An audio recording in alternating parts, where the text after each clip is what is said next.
வாணியம்பாடி அருகே சாலையில் சென்று கொண்டிருந்த ஆட்டோ மீது பழமையான மரம் சாய்ந்து விழுந்ததில் ஆட்டோவில் பயணித்த 5 பேர் படுகாயமடைந்தனர்.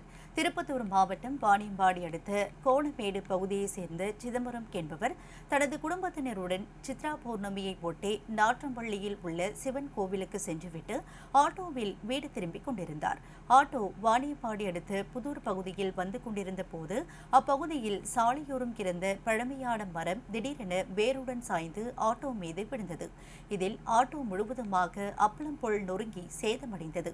ஆட்டோவில் பயணித்த 2 பெண்கள் உள்ளிட்ட 5 பேர் படுகாயமடைந்த நிலையில் உடனடியாக அங்கிருந்தவர்கள் படுகாயமடைந்தவர்களை மீட்டு சிகிச்சைக்காக வாணியம்பாடி அரசு மருத்துவமனைக்கு அனுப்பி வைத்தனர்.